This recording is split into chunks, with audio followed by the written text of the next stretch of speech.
잠시 기도하겠습니다.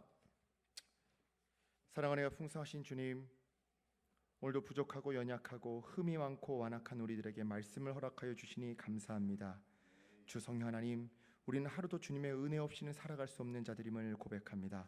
하나님, 그러하기에 염치 없지만 오늘도 그 주님의 은혜를 사모하고자 붙들고자 의지하고자 이 자리에 나왔사오니 주여, 때를 따라도 오시는 은혜로 이 시간 은혜 부어 주시옵시고 하나님 말씀을 통해 역사하시며 심령 가운데 좌정하시사 하나님 우리에게 정말 필요한 말씀 우리 마음판에 새겨지고 우리의 손과 발로 살아내게 하여 주시옵소서.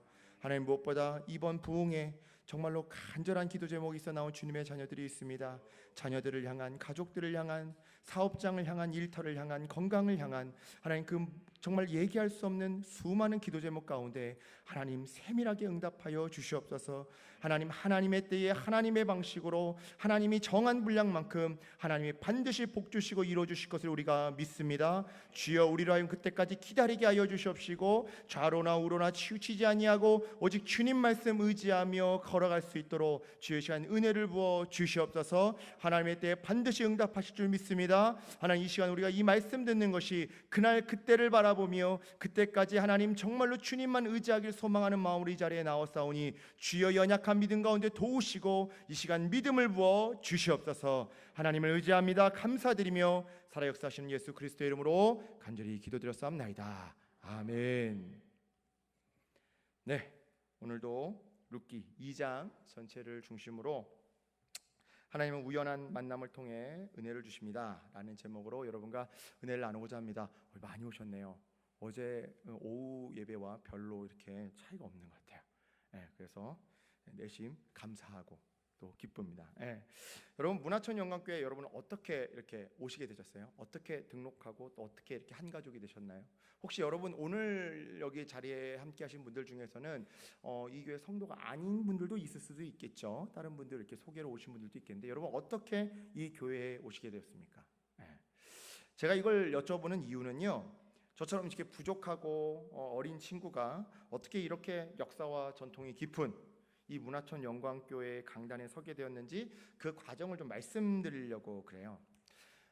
제가 이 문화천 영광교회와 인연을 맺게 된 것은요, 사실 작년 여름 이 교회 청소년 청년 여름 수련회를 통해서였습니다. 이 교회 이 집사님으로 계시는 인용석 집사님이 이제 제 대학교 선배님이신데요, 졸업 이후에 정말 전화 한 통화 없으셨다가 정말 없었어요. 한 통화도 없으셨다가 작년 어느 날 우연히 전화를 주시더라고요. 수련회에 와서 설교를 해줄 수 있냐고요. 그래서 이제 뭐 감사한 마음으로 알겠습니다 하고 이제 말씀드리고 이제 수련회에서 이제 수련회를 이제 설교를 하게 됐죠. 그리고서는 이제 마지막 날 집회가 되었는데요. 집회 시작 전에 이제 우리 이상일 선생님께서, 지사님께서 오늘 담임 목사님, 그 마지막 날 밤에 이제 담임 목사님이 오신다고 말씀해 주시더라고요. 그래서 저는 내심 당황했죠. 속으로 내가 뭐 잘못했나? 내가 뭐 설교 잘못한 게 있어가지고 이렇게 이야기가 흘러 들어갔나? 실수라도 했나? 생각을 했는데요. 다행히 제가 뭐 실수를 한 건 아니었고요. 청년 중에 따님이 있었나 봐요. 그런데 이제 그 다음 날, 마지막 날 집회 그 다음 날 중요한 시험이 있어서 이제 집회가 끝나고 나면, 다 기도회까지 다 끝나고 나면 이제 데리러 이제 내려가야 되니까 이제 데리러 오신 거였죠. 그렇게 해서 이제 그날 담임 목사님을 처음 뵙게 되었습니다. 분명한 것은요, 여러분, 굉장한 우연적 만남이었다는 점이에요. 맞잖아요. 대학 선배님이 어느 날 그동안 연락 한 통 없다가 진짜 졸업 이후에 우연히 전화를 주셔서 수련회 강사로 서게 되었던 거고요. 목사님 따님의 시험날이 우연히 수련회 돌아오는 날이어서 담임 목사님을 만나게 되었던 거예요. 여러분 생각해 보세요.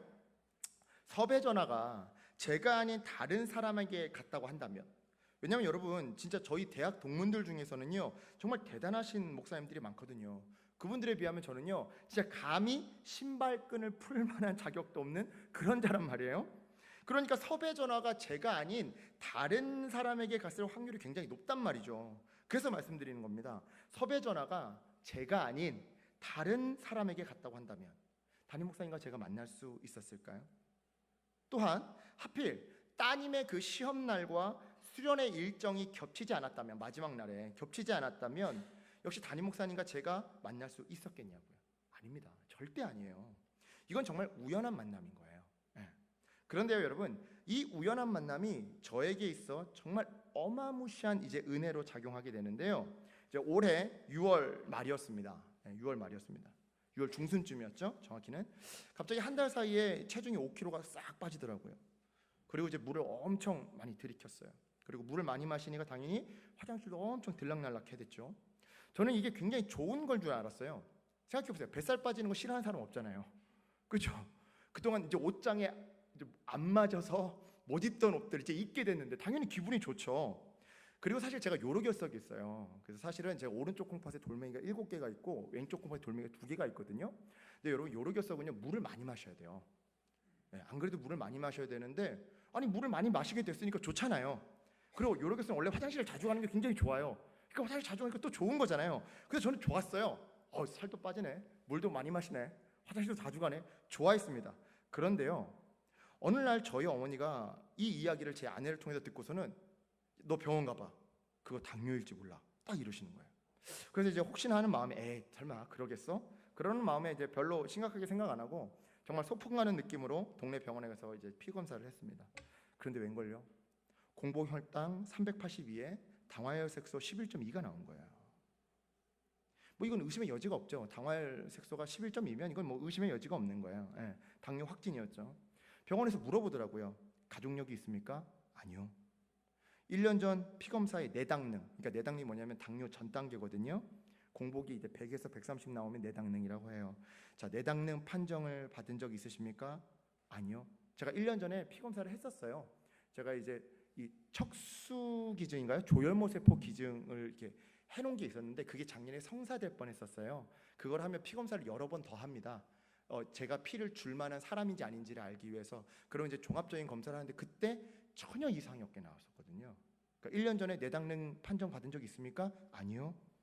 의사 선생님이 이러시는 거예요. 그러면 급성으로 온 것 같은데 평상시에 몸을 많이 혹사시킨 것 같습니다. 신체 기능이 떨어져 있는 상태에서 췌장이 먼저 망가진 것 같습니다. 실제로 지금 제 췌장은 이제 절반 기능밖에 못해요. 정상인의 절반 기능밖에. 50%가 죽었어요. 예. 이 말을 듣는데요, 마음이 무너지는 거예요. 제가 어제도 이제 간증하면서 말씀드렸지만 사실 중고등학교 때부터 몸을 혹사시킨 건 맞아요. 특히 대학생 때부터는요 하루 4시간씩 잤었어요. 군대 빼놓고요. 여담이지만 그래서 저는요 지금도 군대가 너무 좋아요. 아무리 불침번 근무를 써도요 하루 6시간 이상은 잘 수 있어요. 군대 갔다 오신 분들 아시죠? 의무 취침 시간이 8시간이에요. 불침번 쓰면 2시간 빼는 거니까 아무리 잠을 못 자도 6시간은 잠잘 수 있거든요. 재워줘요. 아니, 저는 군대를 좋아해요. 지금도 월급 많이 준다고 하면 전 갈 거예요. 예. 여하튼 저는 나름대로 살기 위해서 그리고 꿈을 이루기 위해서 그렇게 열심히 살았단 말이죠. 그런데 그 결과가 이거라니.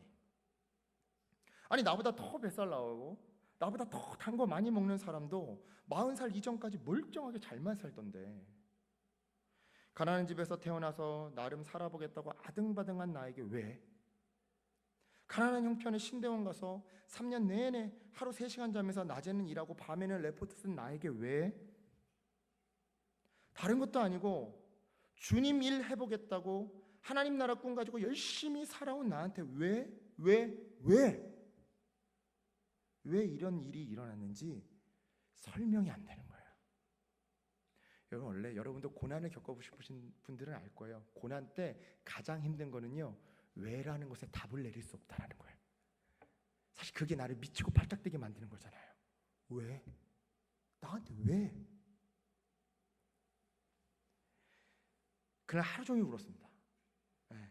하나님이 원망스럽고요, 제 인생이 한탄스러운 거예요. 죄송합니다. 요즘에 당뇨는 흔한 병이래요. 그래서 여러분, 제가 흔한 병 가지고 굉장히 유난 떠는 것일 수도 있어요. 그래서 좀 죄송한 마음도 있습니다. 그런데 그 당시에 제 마음이 좀 그랬어요. 좀 이해해 주세요. 네. 요즘 좀 흔한 병이어서 되게 유별나게 그러실 수도 있는데 그 당시에 제 마음이 그랬다고요. 그 당시에. 네. 그렇게 저는 좌절하고 있고, 아내는 옆에서 이제 당뇨에 대해서 이제 어떻게 요리를 하고 이제 음식은 어떻게 해야 되고 어떻게 관리를 해야 되는지 알아보고 있던 그 찰나, 그날이 정확히 6월 14일이었습니다. 그날 정말 기가 막힌 타이밍에 우연히 또 전화가 왔어요. 누굴까요? 인용석 집사님. 여전히 1년 동안 연락 한 번 없다가 그날 우연히 전화가 왔어요. 네, 현이야, 올해도 청소년 청년 수련회 와서 말씀 전할 수 있을까? 그것까진 좋아요. 그리고 나서 하는 말이, 그리고 우리 담임 목사님이 가을에 한번 어른 부흥회 와서 말씀 전해줄 수 있는지 물어보시네. 그 말을 듣는데요, 제 마음에 뭔가 짠하고 하늘에서부터 위로부터의 이 부어지는 은혜와 위로가 임하더라고요. 그래, 나 말씀 사역자지. 내 사명은 말씀 전하는 일이지. 내가 목소리를 잃은 것도 아니잖아. 이렇게 보잘것없는 나를 찾아주고 불러주시는 분들이 계시는데 내가 여기서 무너지면 안 되지. 사명 따라 일어나야지. 나 불러주시는 분들에게 감사해서라도 일어나야지. 일어나서 말씀 준비하고 말씀 전해야지. 마치 우리네 엄마 아빠들이, 그래, 나 아빠지, 나 엄마지. 세상에서는 필요 없는 존재일지 모르겠지만 그래도 내 새끼들은 아직 내가 필요하잖아. 여기서 내가 무너지면 안 되지. 다시 일어나야지. 나 찾는 애들을 봐서라도 일어나야지. 이런 것처럼 그 순간 좌절은 떠나가고요, 다시 의욕이 솟아나더라고요. 그래서 이 자리에 서게 된 거고요. 그래서 우연히 여러분의 담임 목사님을 만나 우연히 서게 된 이 자리가 저에게는 위로의 자리, 은혜의 자리인 거예요. 그렇습니다, 여러분. 하나님은요, 우연한 만남을 통해 은혜를 부어주셔요. 세 번째 시간, 룻기 2장을 통해 저와 여러분이 나눌 주제가 바로 이것이죠. 그렇다면 어제와 동일하게 오늘도요, 전반부 먼저 살펴보고 후반부 그 다음에 살펴보도록 할게요. 자, 여러분, 우리 먼저 전반부는 2장 1절부터 13절까지인데요. 이 2장 1절부터 룻기 2장 1절부터 13절까지 해서 주님이 우리에게 주시는 메시지는요, 사람에게 있어, 인간에게 있어 우연은 하나님께 있어 필연입니다라는 메시지예요. 우리에게 있어의 우연은 하나님께 있어 필연이다. 자, 제가 예화를 하나 들어볼게요. 2014년 2월 25일 미국 ABC 방송은요, 미국 캘리포니아주에서 사는 40대 부부가 자신들의 소유지에 묻혀있던 약 $10,000,000 상당의 금화를 발견했다고 보도했었는데요. 자, 사연은 이랬습니다. 하루는 이 중년 부부가요, 뒷뜰을 산책하고 있었대요. 그런데 우연히 땅 위로 삐져나온 낡은 캔에 발을 헛디디게 된 것이죠. 그래서 이제 놀란 이 부부들이요, 안전을 위해서 그 캔을 파내기로 했대요. 그래서 가던 걸음을 멈추고 이제 삽을 가지고 와서 그 캔을 파내봤더니 글쎄 그 캔 안에 1,400개가 넘는 금화가 들어있던 것이죠. 이제 부부가 놀라서요, 이 금화에 대한 감정을 의뢰했고요. 감정 결과 그 금화들은요, 1847년부터 1894년 사이에 만들어진 것으로 누가 거기다 숨겨놓은 거예요. 숨겨놓은 건데 이거를 그때 당시 돈으로 환산해 보니까 $10,000,000의 가치였던 것이죠. 자, 여러분, 이 금화의 발견은요, 이 부부에게 있어 분명 우연이었습니다. 하지만 여러분, 분명 원인은 있었죠. 그죠? 원인은 뭐였어요? 100여 년 전에 누군가가 거기에다가 묻어놓은 거예요. 그죠? 원인은 있었죠. 그죠? 이를 통해 보건대 여러분, 우연이라는 것은요, 분명 예기치 못한 일인 것은 맞아요. 하지만 여러분, 그 원인과 이유는요, 반드시 존재하다라는 것이죠. 재미있는 것은요, 이러한 원리가 우리 신앙생활에도 동일하게 적용되더라는 건데요. 자, 보세요. 자, 우리가 우연이라고 말하는 사건 속에는요, 분명 하나님의 계획하심과 간섭하심이 숨어 있어요. 자, 제 이야기를 좀 더 예로 한번 들어볼게요. 대학생 때 저는요, 성균관대학교 기독학생회, 이제 가칭 줄여서 겟세마네라는 곳에서 훈련을 받았었는데요. 저희 선교단체는요, 해마다 여름방학이 되면 2나라씩 이 단기 선인교를 보내곤 했었어요. 여러분, 혹시 여러분 자녀들 중에 고등학교 자녀들이 있으면 추천합니다. 성균관대학교 꼭 보내셨으면 좋겠어요. 잘 나가는 대학교에서가 그러는 게 아니라, 여러분, 저는 학벌 중심 이런 거 얘기하는 거 아닙니다. 거기에 겟세마네가 있어서 여러분 자녀들 겟세마네 좀 이렇게 좀, 예. 해마다 2나라씩 이렇게 단기 선교를 보내곤 했었는데요. 마침 그 해에는 중앙아프리카에 있는 부룬디라고 하는 아주 작은 나라와 그리고 방글라데시, 인도 옆에 있는 나라죠. 방글라데시, 이렇게 2나라에 가기로 되어 있었어요.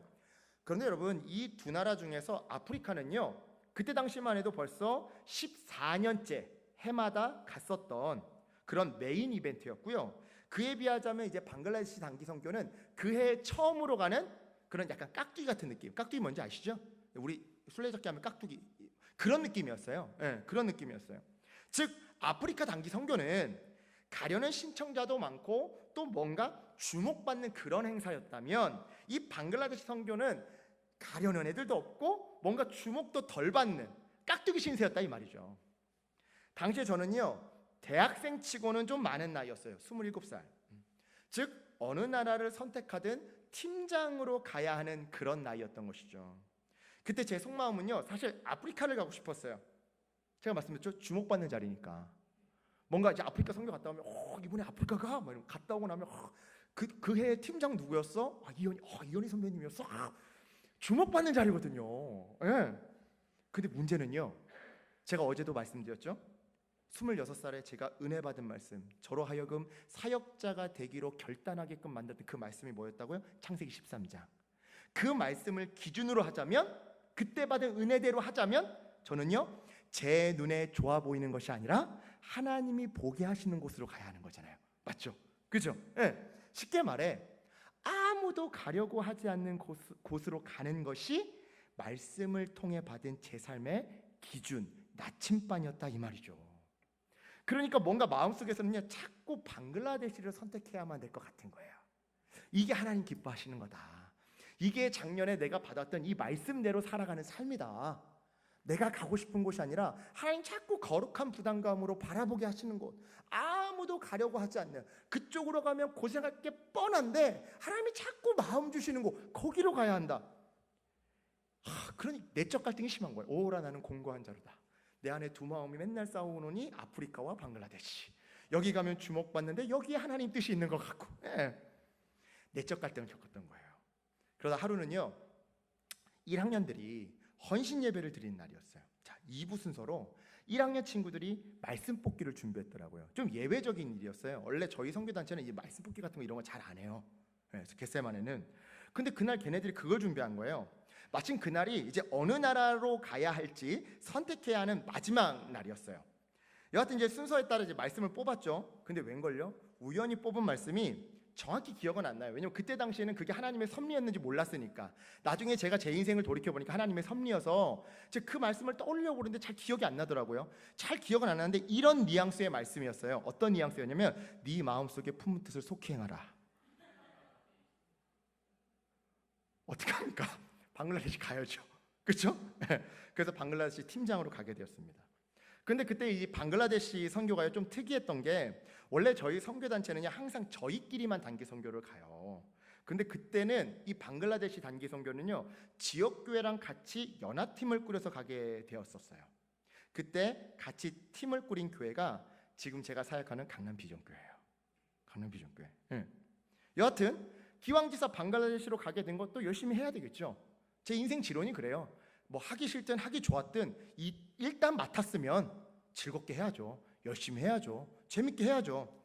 그래서 그때 같이 갔었던 강남 비전교회 2명의 장로님들이 계셨는데요. 그분들이 저를 좋게 보셨나 봐요. 눈에 좋은 인상을 이렇게 남기게 되었나 보죠. 그리고 나서 이제 시간이 흘러 2016년 9월이 되었습니다. 자, 2016년 9월 여러분 기억하세요? 어제 설교에서 제가 말씀드렸었죠. 세종시에 내려갔다가 사역 엎어져서 오갈 데 없이 실업자 되었을 때요. 그때 이제 윤기영 목사님, 은사 목사님이 전화를 주셔서 뭐라고 하셨다고요? 이전도사야, 강남 비전교회가 사역자를 구한다더라. 이야기해 놓았다. 전화해봐라. 그래서 이제 강남 비전교회 면접을 보러 갔습니다. 자, 이제 면접실에 들어갔는데요. 자, 질문입니다, 여러분. 면접관이 누구였게요? 그 장로님 두 분이었어요. 제가 마음속에 어떤 생각이 들었게요? 아싸, 이건 됐다. 결국 그때부터 지금까지 강남 비전교회에서 사역을 해오고 있습니다. 그 교회에서 목사 안수도 받았고요. 지금까지 사역하고 있죠. 자, 여러분, 저의 이 사건을 보고 여러분은 분명 이 모든 일련의 사건들이 예기치 못한 우연의 연속이었다고 말씀하실 거예요. 그죠? 그와 동시에 이 우연한 사건들 속에 분명 하나님의 계획하심과 인도하심이 있었음을 어느 누구도 부정할 수 없겠죠. 그죠? 7년이 걸렸지만. 그죠? 네. 맞아요. 그날 말씀을 뽑은 것도, 그 해에 강남 비전교회와 함께 방글라데시를 간 것도, 거기서 2명의 장로님을 만난 것도, 그로부터 7년 후에 세종시 사역이 엎어진 것도, 때마침 강남 비전교회가 사역자를 뽑았던 것도, 그리고 면접관이 그 2명의 장로님이었던 것도 다 우연의 연속이었어요. 하지만 우연의 뒷면에는 강남 비전교회로 저를 부르시고 인도하시기 위한 하나님의 섭리가 역사하고 있었던 것이죠. 그래서 여러분, 우리는요, 쓰기는 사람의 우연이라고 써놓고서 읽기는 뭐라고 있는 겁니까? 주님의 필연, 주님의 필연이라고 있는 거예요. 그런데요, 제가 살면서 깨달은 이 우연에 대한 영적 진리가 2개가 더 있는데요, 그러니까 총 3개인 거죠. 먼저 첫 번째는 제가 뭐라고요? 사람에게 있어 우연은 주님에게 있어 필연이다. 그리고 2번째는요, 잘 들어보세요. 세상 사람들은요, 좋은 우연을 만나면 운이 좋았또 말하고, 나쁜 우연을 만나면 액땜했다고 말하지만, 우리 성도는 그렇지 않아요. 성도들은 좋은 우연을 만나면 하나님께 감사할 제목이고, 나쁜 우연을 만나면 하나님의 뜻을 깨닫는 메시지더라는 것이죠. 요나 생각해 보세요. 물론 우리는 성경을 읽으니까 요나가 하나님 명령 어기고 다시스로 도망갈 때 쫓아오는 태풍이, 그 폭풍이 하나님이 일으키신다는 것을 우리는 성경을 보니까 알고 있지만, 요나가 그거 알았을까요? 물론 나중에 보면 알았던 것 같아요. 그러니까 죽어도 니느웨로 가기 싫어, 나를 바다로 던져버려라, 이런 거겠죠. 하지만 여러분, 일단 처음 태풍이 찾아올 때 요나나 그 배에 탄 사람들 입장에서는 우연이에요. 맞잖아요. 우리는 다 좀 어려운 말 쓸게요. 전지적 작가 시점으로 우리는 성경을 읽으니까 이게 하나님이 부르신 거다 알지만, 그 배에 탄 사람이나 처음 요나는 모른다고요, 그거를. 다시 말씀드립니다. 우리 성도들은요, 좋은 우연을 만나면 하나님께 감사할 제목이고요, 나쁜 우연을 만나면 하나님의 음성, 하나님의 메시지를 깨닫게 되는 계기가 되는 것이죠. 또한 3번째, 마지막 제가 깨달은 우연에 대한 영적 진리는요, 하나님은 아무에게나 우연의 축복을 주시지 않더라는 거예요. 자, 이것에 대한 아주 좋은 예가 바로 조금 어려운 말로 세렌디피티의 법칙과 포스트잇의 발명이에요. 자, 세렌디피티의 법칙은 뭐냐면요, 세렌디프의 새 왕자라고 하는 우화, 이야기에서 유래된 이론이에요. 자, 이 우화는요, 이 왕자들이 전설의 보물을 찾아 떠나지만 결국 보물을 찾지 못하고 그 대신 계속되는 이 우연의 연속을 통해서 지혜와 용기를 얻는다는 내용으로 끝이 나요. 자, 바로 이 이야기의 힌트를 얻은 미국 사회학자 로버트 머튼이요, 세렌디피티의 법칙이라는 것을 만들었는데요, 그 내용은요, 자, 지금까지 내용은 어려운데 결론은 간단해요. 내용은 뭐냐?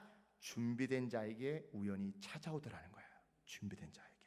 자, 그러면서 이 로버트 머튼은요, 이 예로 포스트잇을 제시했는데요, 미국의 스펜서 실버라고 하는 한 연구원이요, 강력 접착제를 개발하려다가 실수로 접착력이 약하고 끈적거리지 않는 접착제를 만들게 됐대요. 즉 연구에 실패했던 거죠. 그러던 어느 날 같은 교회를 다니는 친구가 성가대 악보 중간에 꽂아둔 책갈피가 자꾸 떨어져서 불편해하는 것을 본 거예요. 그런 이 모습을 보고 이 로버트 머튼은요, 자기가 실패했던 그 접착제를 이용해서 책갈피를 만들면 좋겠다라는 생각을 하게 됐던 겁니다. 그래서 그는 포스트잇을 만들게 되었고요, 그 결과 3M이라고 하는 세계적인 사무용품 기업을 세우게 된 것이죠. 그렇습니다, 여러분. 우연한 행운은요, 아무에게나 찾아오지 않아요. 즉 최선을 다한 이들에게 찾아오더라는 것이죠. 자, 어제 설교 기억해 보세요. 하나님 나라에서 칼은 실력 있는 자에게 주어지는 법이에요. 맞잖아요. 제가 어제 말씀드렸잖아요. 하나님께 칼 주세요 해보세요. 칼 안 줘요. 왜요? 실력이 있어야죠. 그 칼 다루는 실력 없으면 그 칼 휘두르다가 나도 베고 너도 베고 다 사단이 난다니까요. 예. 여러분, 세상은요, 근데 그렇지 않아요. 세상 그렇지 않습니다. 실력이 없어도 그냥 막 칼을 줘요. 하지만 하나님은 안 그러셔요. 왜요? 세상은요, 무책임한 장난꾼쟁이에요. 하지만 하나님은요, 책임감 있는 하늘아버지시니까. 예. 여러분 생각해 보세요. 제가 방글라데시에 갔을 때 엉망으로 했었다면, 그래서 그 2분의 장로님 눈에 든 것이 아니라 눈 밖에 났었다면 7년 뒤 면접관으로 그분들을 만나는 우연이 왔을까요? 물론 우연히 왔을 수도 있겠죠. 하지만 합격이라고 하는 우연은 오지 않았을 거예요. 이해가시죠? 그렇죠? 네, 맞잖아요, 여러분. 마찬가지로 하나님은요 아무에게나 우연의 복을 주시지 않더라는 거예요. 오늘 본문에 나타나는 것처럼 룻이 하나님을 경외하고 시어머니를 돌보는 일에 최선을 다했기에 하나님은 보아스를 만나는 그 우연을 그녀 룻에게 베풀었듯이 하나님은요 자신의 삶을 포기하지 않고 최선을 다해 살아내는 사람에게요 우연의 축복을 내려주세요. 정말 그러한지 본문을 이제 본격적으로 좀 살펴보겠습니다. 전반부를. 자, 지난 1장 말미에서 룻기 1장 말미에서 나오미와 룻은요 고향 베들레헴으로 돌아왔더랬어요. 하지만 고향으로 돌아왔다고 해서 모든 문제가 해결된 것은 아니었죠. 자, 고향으로 돌아왔지만 여전히 그녀들은요 당장의 생계를 걱정해야만, 끼니를 걱정해야만 하는 처지였어요. 왜냐? 당시 이스라엘 사회는요 심각한 가부장적 사회로 과부가 된 여인이 사회에서 할 수 있는 일이 별로 없었어요. 과부가 된 여인들은. 네. 자, 그러자 룻은 어머니에게 이렇게 말했습니다. 자, 2절. 여러분, 지금 이제 피곤하신 분들 좀 있는 것 같은데 우리 잠이 깨라. 2절. 여러분만 있습니다. 2절. 시작.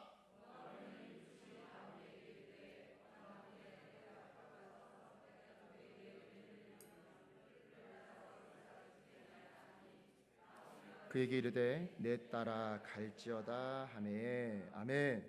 자, 여러분 당시 이스라엘의 율법은요 고아와 과부와 같은 이 가난한 자들을 위해서 추수할 때에 밭의 모퉁이에 있는 곡식을 남겨두라고 명령하고 있었어요. 여러분 레위기를 읽어보시면 나와요. 예.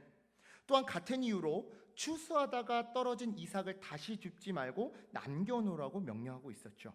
예. 그래서 룻은요 율법의 명령대로 밭의 일꾼들이 줍지 않고 남겨놓은 그 이삭을 주어서 그것을 가지고 당장의 끼니를 해결하려고 했던 거예요. 왜요? 우리 앞선 1장 22절에 쓰여진 대로 그때가 때마침 어떤 시기요? 보리 추수하는 시기.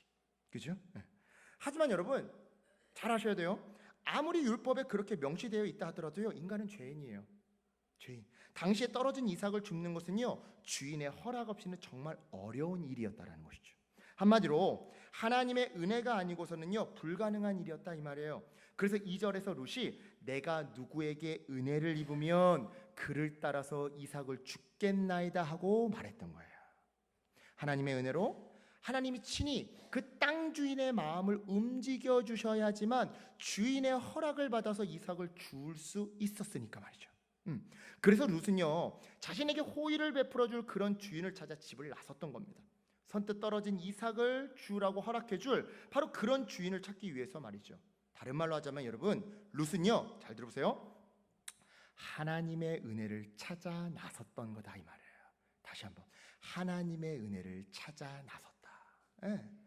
여러분 삶이 고단하다고 마냥 주저앉아 있는 것이 아니라 하나님의 은혜를 찾아 집을 나섭니다.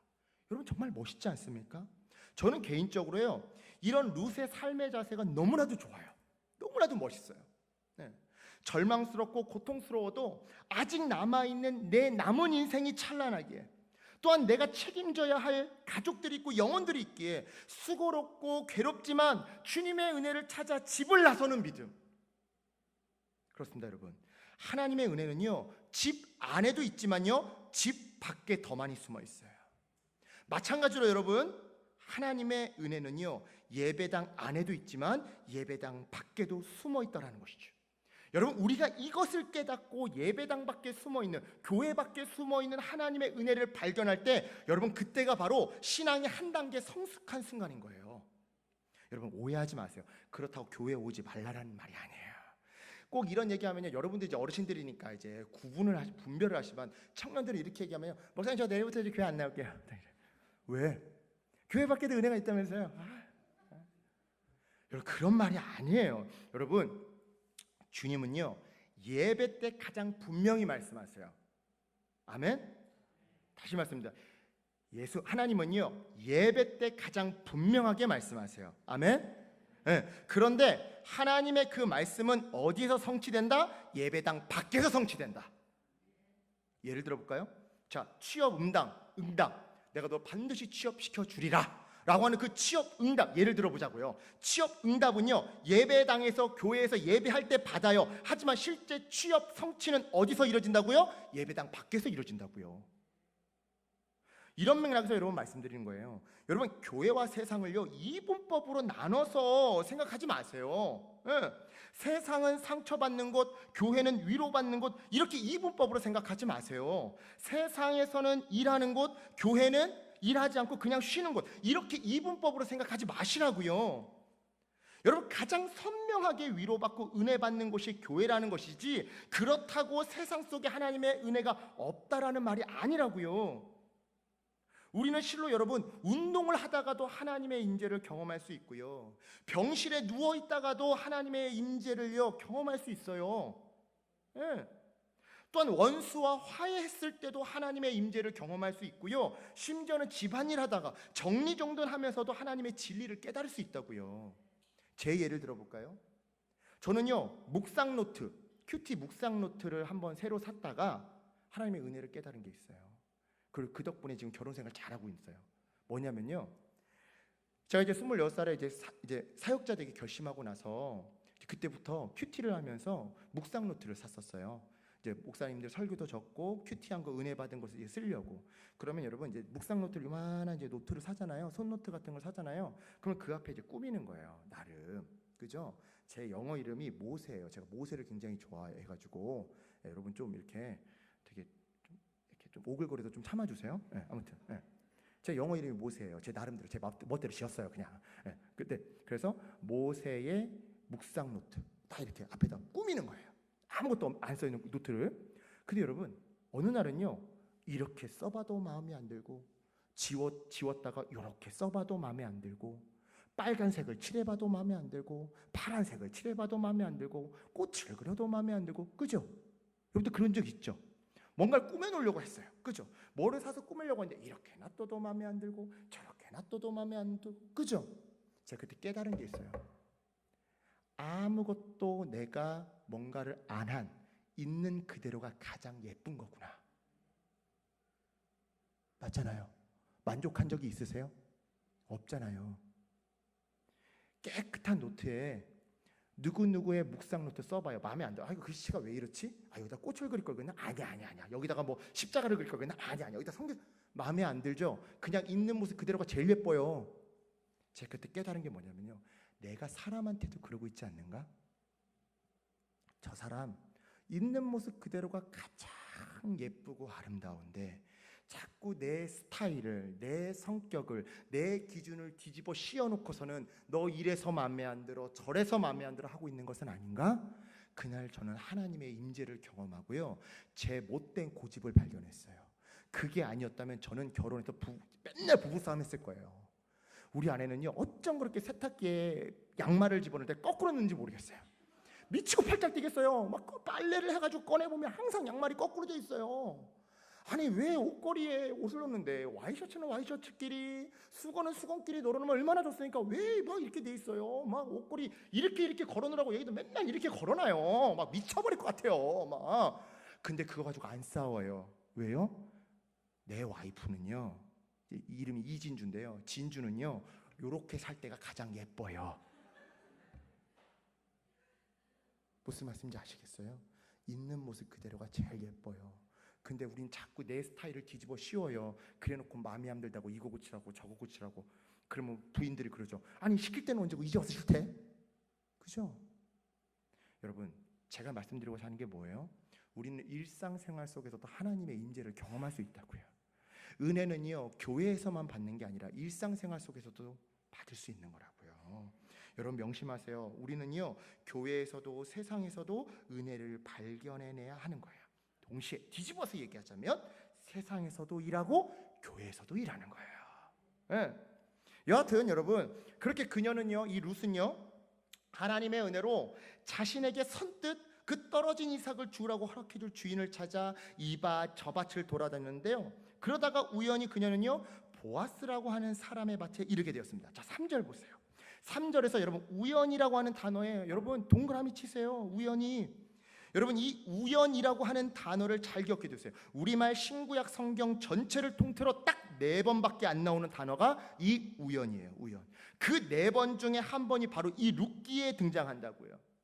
그래서 여러분, 이 우연이라는 단어를 주목해야 하는 건데요, 자, 룻은요, 우연히 도착한 보아스의 밭에서 떨어진 곡식을 줍는 그 일을 허락받기 위해 밭의 주인인 보아스가 오기까지 아침부터 계속 기다렸더랬어요. 그런데 때마침, 자 4절의 첫 단어가 뭐예요? 마침.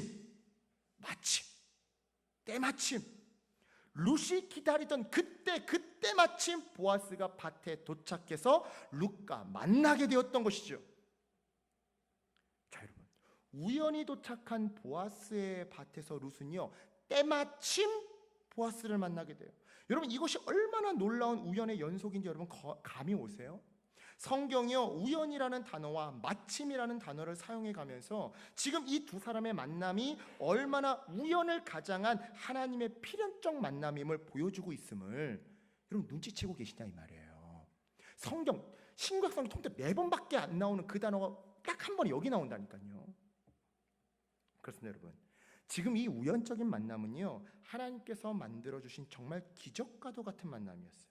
즉 우리의 입장에서는 우연이었지만 하나님 입장에서는 나오미와 룻을 복주시기 위해 하나님이 친히 개입하신 필연적인 섭리였다 이 말이죠. 왜냐? 본문 1절을 보세요. 자, 본문 1절. 이 보아스가 어떤 사람이었습니까? 보아스는요 나오미의 남편, 즉 룻의 시아버지인 엘리멜렉의 친족이었어요. 단순히 친족인 정도가 아니라 나오미와 룻의 가정의 기업을 이어줄, 어려운 말로 기업 물을 자가 보아스였다 이 말이죠. 자, 우리 2장 20절을 읽어보도록 하겠습니다. 자, 2장 20절. 자, 여러분만 있습니다. 2장 20절 여러분만 있습니다. 시작.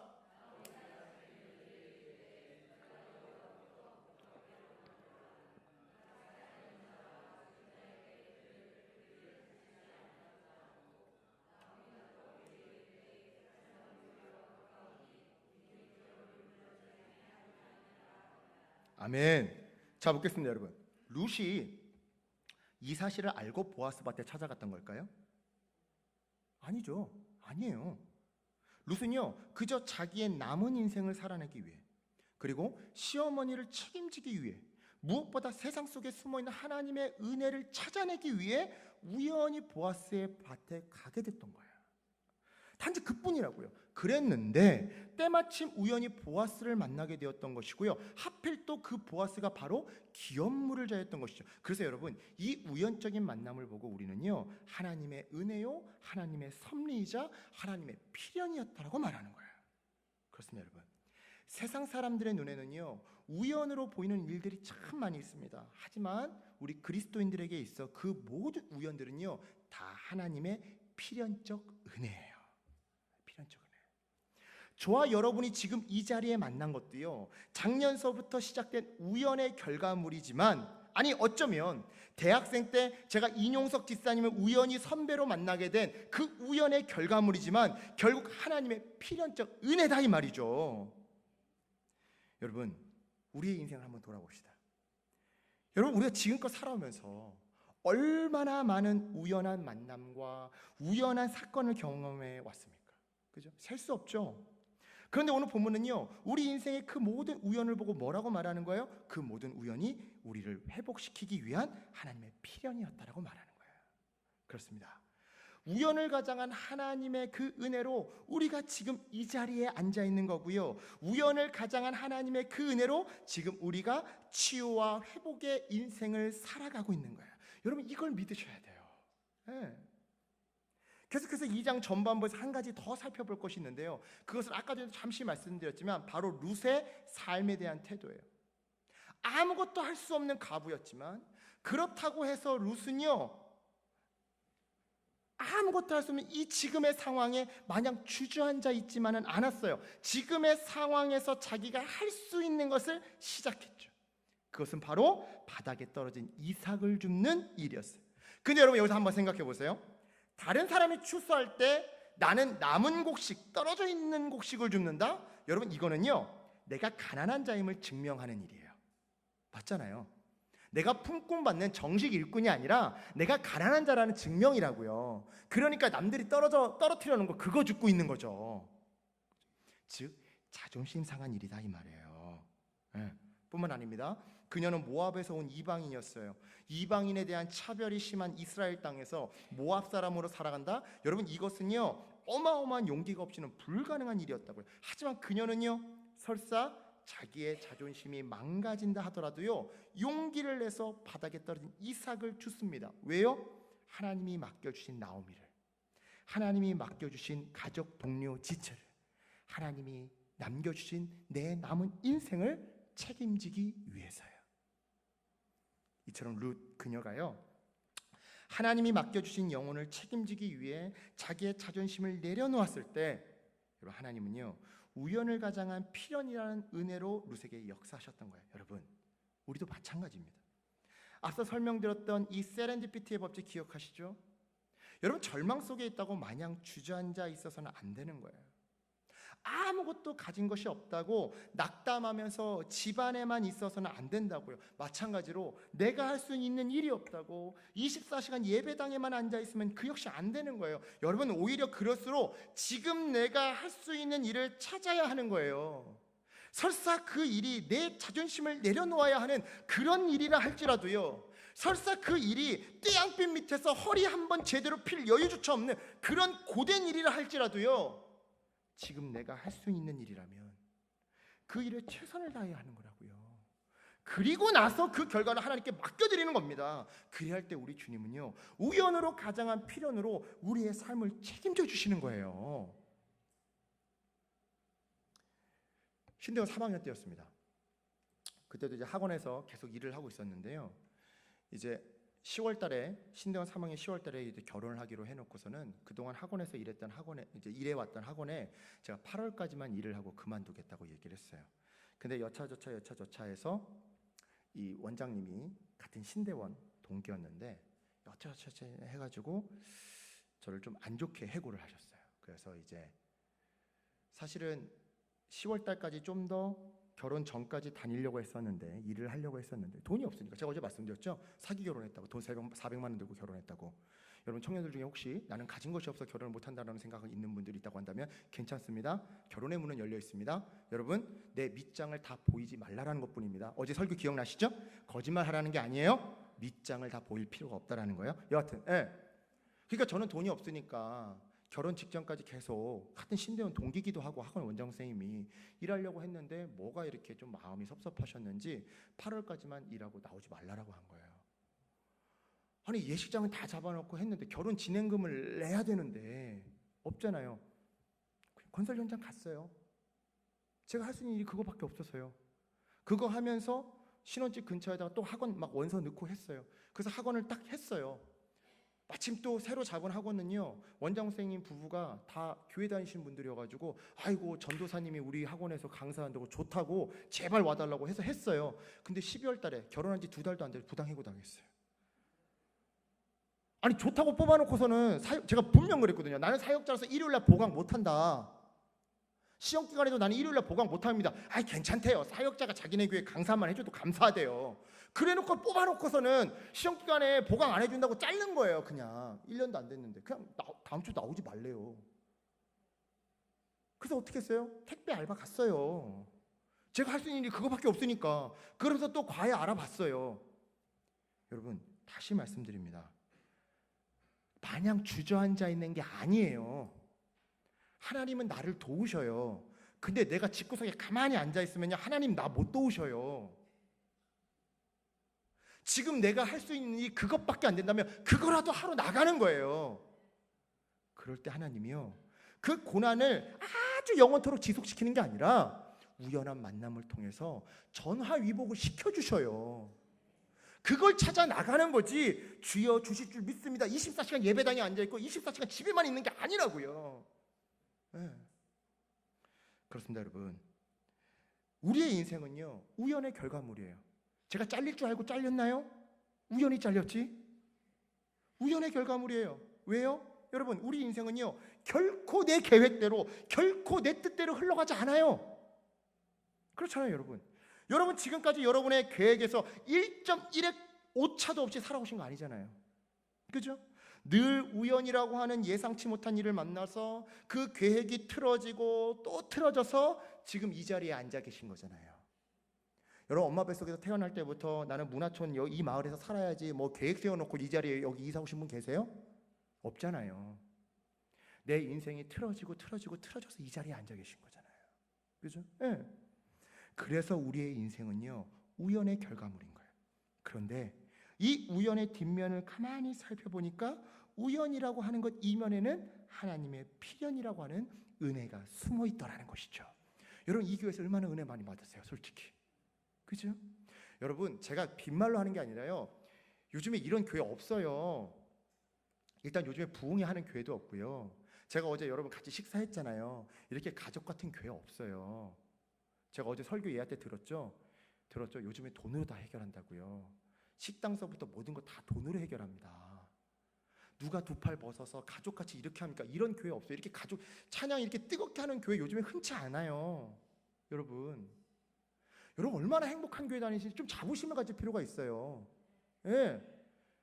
여러분 얼마나 가족 같은 교회인지 몰라요, 이런 교회. 놀랐어요. 저는 어제 놀랐어요.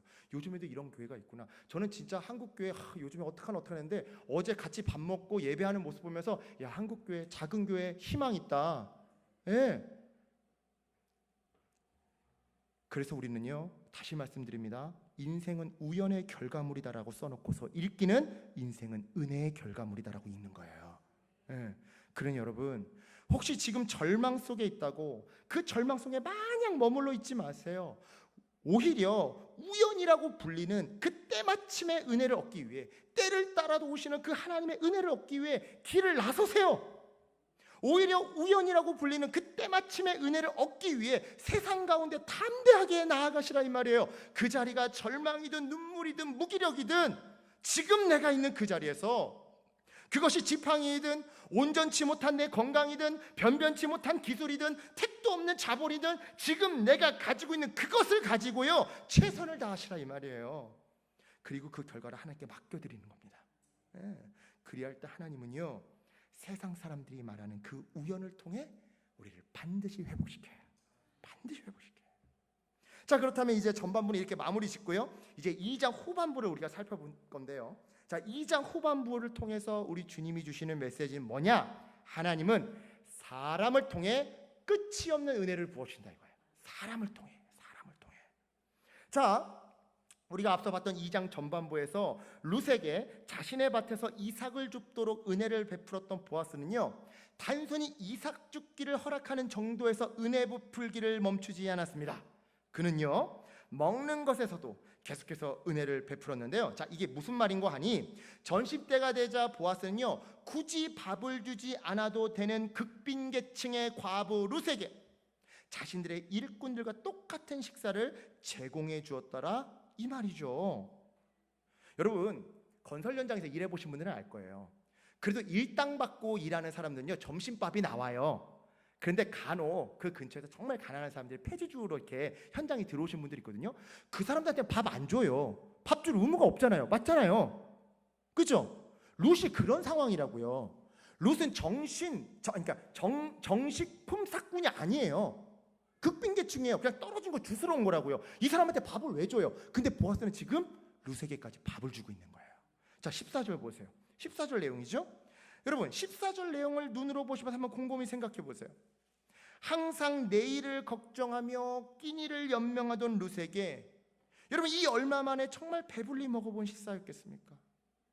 더군다나 자기는요, 보아스의 일꾼이 아니에요. 일꾼이라면요, 당연히 주인이 제공해주는 이 점심 식사를 당당하게 받아 먹었겠죠. 하지만 여러분, 자기는 일꾼이 아니라 그냥 떨어진 이삭 주우러 온 일종의 거지에 불과했다고요.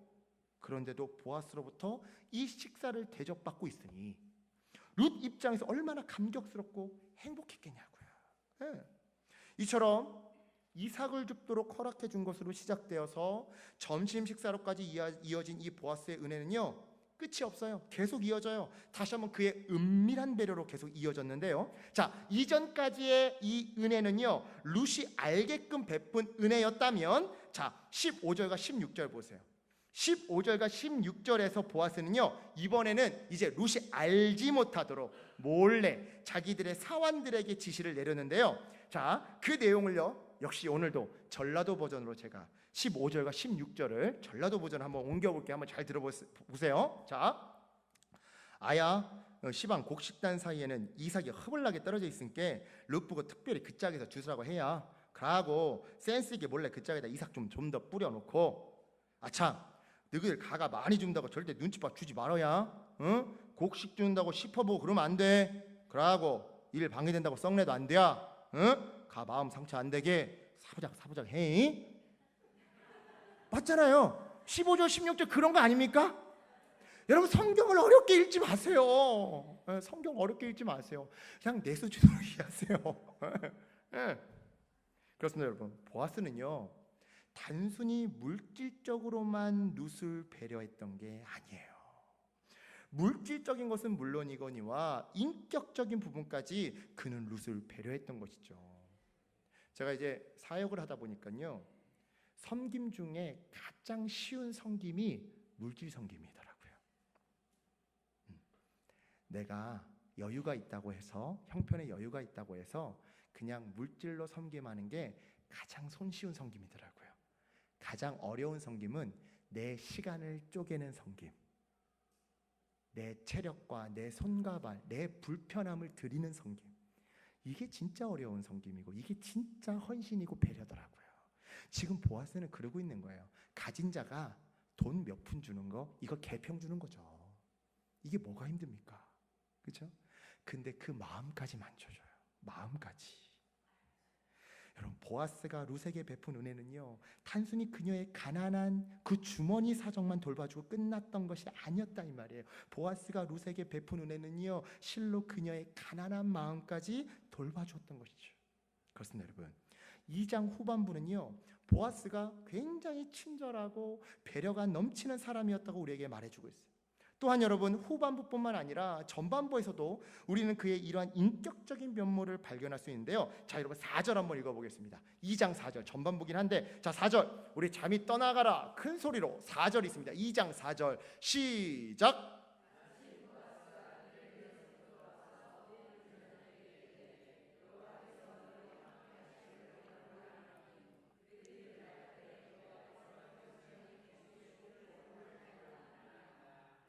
아멘. 야, 자 여러분, 지금 이 4절을 보면서 뭐 이상한 점 안 보이세요? 자, 잘 보세요. 지금 주인인 보아스가 먼저 종들에게 인사를 건네고 있죠. 그죠? 여러분, 종들이 먼저 알아보고 인사를 하는 게 아니라요, 그죠? 보아스가 먼저 인사를 하고 있다고요. 여러분, 사극을 보시면요, 자, 땅 주인이 등장하면 누가 먼저 알아보고 인사를 합니까? 종들이 먼저 알아보고 어휴 주인 오셨습니까? 날이 오셨습니까? 이러잖아요. 근데 지금 반대가 됐다고요. 여러분, 조선시대도 그랬는데, 여러분 고대 근동으로 중근동으로 거슬러 올라가면 올라갈수록 이러한 위계 질서가 더욱 철저했겠죠. 따라서 지금 여기에서도요, 보아스가 등장하면 종들이 눈치껏 빨리 알아보고 그에게 인사를 해야 맞는 거예요. 그런데 오히려 정반대로 누가 먼저 인사를 하고 있다라는 거예요? 보아스가, 주인이 먼저 하고 있다라는 것이죠. 그렇습니다. 여러분, 보아스는요, 권위의식이 없는 겸손한 사람이었어요. 뿐만 아닙니다. 4절에서요, 보아스의 인사 다음에 등장하는 그 일꾼들의 인사를 한번 잘 보세요. 여러분, 지금 이 4절에서 오고 가는 대화 속에서 뭐가 느껴지세요? 보아스의 인덕뿐만 아니라 일꾼들의 그 존중이 느껴지시죠? 일꾼들의 존중. 여러분, 서로 간에 흐르는 따뜻함과 인격적인 존중이 느껴진다 이 말이에요. 여러분, 여담이지만요, 어르신들이 많이 모여 계셔서 제가 말씀드립니다. 요즘 세대는 바뀌었어요. 옛날에는요, 그냥 내가 나이를 먹고 내가 한 살 한 살 이 직급이 높아지면 당연히 권위가 부여된다라고 생각했어요. 당연히 권위를 갖게 된다고 생각했어요. 근데 아니에요. 여러분, 지금 보아스 보세요. 보아스는요, 당연히 권위를 가져도 되는 사람이에요. 자기 권위를 부려줘도 되는 사람이에요. 근데 어떻게 합니까? 먼저 인사하죠. 여러분, 먼저 인사하니까 종들도 깍듯이 인사하죠. 여러분, 권위는요, 아랫사람이 나에게 부여해 주는 거예요. 내가 나이 먹었다고 부리는 게 아니라 아랫사람이 나에게서 존경할 만한 부분을 보고 아랫사람이 나에게 부여해 주는 거라고요. 다시 말해서 내가 나이 먹었으니까 너희들이 알아서 이렇게 해야지가 아니라고요. 내가 먼저 인사하고, 보아스처럼 내가 먼저 청년들한테 다가가고 내가 먼저 모범을 보일 때 청년들이 저 어르신은 진짜야, 다른 어른들이 말을 해도 안 들어도 되지만 저 어른이 얘기할 땐 들어야 돼라고 권위를 부여하는 거라고요. 각설하고요. 예. 여러분, 저와 여러분도요, 보아스처럼 이렇게 따뜻함이 넘치는 이러한 덕이 있는 사람이 되기를 주님의 이름으로 축원합니다. 예. 여러분, 우리가 기도할 때요, 우리의 소원만 놓고 기도하는 것이 아니라 이 보아스와 같은 사람이 되게 해달라고 좀 그렇게도 기도했으면 좋겠어요. 주님, 저로 하여금 물질적인 어려움만 돌봐주는 사람이 아니라 마음속의 아픔까지 돌봐주는 그런 사람이 되게 하여 주시옵소서. 덕이 넘치는 사람이 되게 하여 주시옵소서. 그래서 나의 배려와 나의 존중을 보고 내 주위 사람들이 하나님을 찬양하도록, 나를 통해 하나님을 보도록 나를 그렇게 사용하여 주시옵소서. 네. 좀 이런 내용 가지고도 금식기도 하고 하자고요. 여러분, 솔직히 말이 나와서 말인데 우리 금식기도 언제 합니까? 내 인생에 장애물 만날 때만 하잖아요. 회개하려고 금식기도 하시는 분은 별로 없죠. 맞아요. 저도 그랬어요. 이 얘기하면 우리 아내 큰일 나는데, 우리 아내 만나기 전에 어떤 자매를 혼자 짝사랑해가지고 이 자매와 꼭 이루어 주시옵소서 그래서 금식기도 들어갔다니까요. 저도요. 안 됐어요. 그래서 지금 아내 만나서 잘 살고 있는데 안 된 게 축복이죠. 아무튼 여러분, 우리 금식기도 할 때도 좀 뭔가 내 소원 성취 위해서만 금식기도 할 게 아니라 우리의 회개와 이러한 인품을 위해서도 좀 금식기도 하자고요. 여러분, 오늘날 세상이요, 우리를 보고 차마 입에 담기도 힘든 욕을 하곤 합니다. 여러분, 이런 상황에서 우리가 개독교, 정말 이 말도 안 되는 이 오명을 벗고 세상 사람들에게 하나님의 영광을 보여주는 방법은요, 딱 하나예요. 보아스처럼 자기의 권위를 내려놓고 약자를 보호하고요, 잘 해줄 이유가 없는 사람에게도 은혜를 베풀어 주는 것이죠. 여러분, 그러면 돼요. 그러면 된다고요. 즉, 우리가 하나님께 받은 은혜를 세상 사람들에게 흘려보내는 축복의 통로가 될 때, 그때 세상은 우리를 통해 하나님을 보고 하나님을 찬양하게 되더라, 이 말이죠. 여러분, 이게 거짓말이 아닙니다. 실제로 초대교회 역사 속에 있었던 사건이에요. 자, 우리 잠깐 사도행전을 한번 넘어가 볼게요. 자, 사도행전 2장입니다. 여러분, 너무나도 잘 아시는 본문인데 제가 이 본문을 다시 한번 좀 풀어드릴게요. 자, 사도행전 2장 43절 보세요. 사도행전 2장 43절입니다. 사도행전 2장 43절부터 47절까지입니다. 사도행전 2장 43절부터 47절까지. 자, 여러분만 한 목소리로 43절부터 47절까지 여러분만 한 목소리로 시작.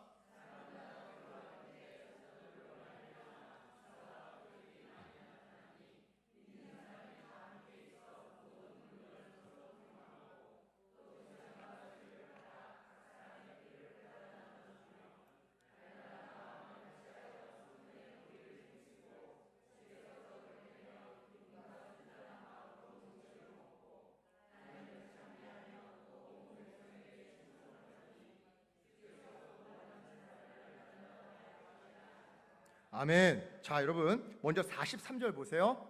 자, 43절 보니까요, 안 믿는 사람들이 초대교회를 보며 두려워했대요. 자, 여러분, 여기서 두려워하다라는 표현 보세요. 자, 43절에 두려워하다라는 표현, 이 단어는요, 헬라어로 포보스예요. 포보스. 이 포보스라는 단어의 뜻이 뭐냐면요, 경외하다예요. 경외하다.